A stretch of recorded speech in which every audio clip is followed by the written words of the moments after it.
अदनान हैदर भी हमारे साथ सीधा पाकिस्तान से इस वक्त जुड़ गए हैं।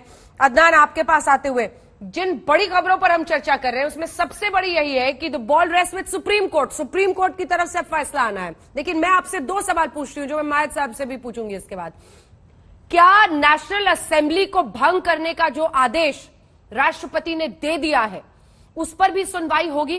क्योंकि अगर स्पीकर के फैसले को डिस्क्वालीफाई भी करता है सुप्रीम कोर्ट, तो जिस नेशनल असेंबली को भंग कर दिया है राष्ट्रपति ने, वहां पर फिर से वोटिंग कैसे होगी?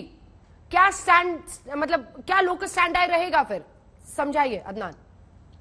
अच्छा, ये टेक्निकल सो पॉइंट है, एक लीगल पॉइंट है कि जब स्पीकर की रूलिंग दे देते, तो स्पीकर ने रूलिंग दी है अपने रूल 58 के तहत, 58(3) के तहत। हाँ। उसके तहत स्पीकर रूलिंग दे सकता है। जब स्पीकर ने रूलिंग दे दी तो इसका मतलब ये हुआ कि उसने वोट ऑफ नो कॉन्फिडेंस की मोशन को रिजेक्ट कर दिया। तो जब रिजेक्ट हो गया तो प्राइम मिनिस्टर स्टैंड कर गए। तो he was the prime minister जब वो अनाउंस कर रहे थे कि मैं असेंबली डिसॉल्व कर रहा हूं और समरी भेज रहा हूं प्रेसिडेंट को। जब प्रेसिडेंट के पास समरी पहुंची तो उन्होंने साइन कर दी। अब प्राइम मिनिस्टर का अनाउंस करना और प्रेसिडेंट का साइन करना अनकॉन्स्टिट्यूशनल नहीं है। अनकॉन्स्टिट्यूशनल जिसको कहा जा रहा है वो स्पीकर की रूलिंग है।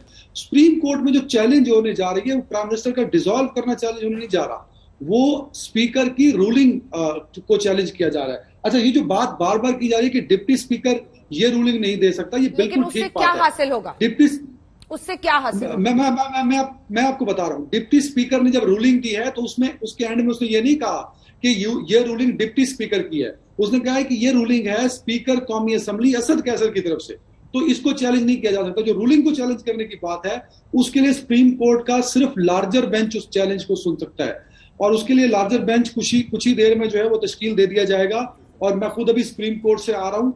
चीफ जस्टिस जो है वो सुप्रीम कोर्ट पहुंच चुके थे जब मैं वहां से निकला हूं। रिपोर्टर्स अभी तक वहां पे मौजूद हैं।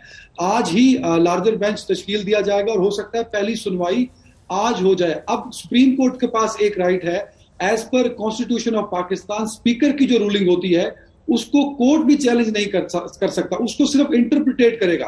अभी सुप्रीम कोर्ट इंटरप्रिटेट करेगा। अगर उस इंटरप्रिटेशन में यह बात सामने आ गई कि स्पीकर ये रूलिंग नहीं दे सकता, तो फिर automatically as per constitution of Pakistan article 6 का मुकदमा होगा स्पीकर असद कैसर के खिलाफ। हाँ। जी, फिर वो मुकदमा होगा स्पीकर के खिलाफ। फिर उसके आगे क्या होगा? देखिए, उसके आगे फिर सुप्रीम कोर्ट इसको डिसाइड करेगा कि रूलिंग के तहत प्राइम मिनिस्टर थे तो प्राइम मिनिस्टर ने डिसॉल्व की। फिर उसके बाद एक और बेंच बनेगा। मैं आपको बताता चलूं कि लीगली इतना जबरदस्त खेल गए इमरान खान। उन्होंने एक बहुत बड़ा, उसको कह सकते हैं कि भंड मारा है, या बहुत बड़ा उन्होंने एक अनकॉन्स्टिट्यूशनल काम किया। लेकिन वो ऐसा काम किया है कि खुद वो सुप्रीम कोर्ट और जो पार्लियामेंटेरियन है वो फंस के रह गए। मैं आपको बताऊं, मेरी बात हुई शहबाज शरीफ से जब वो असेंबली फ्लोर से बाहर आ रहे थे।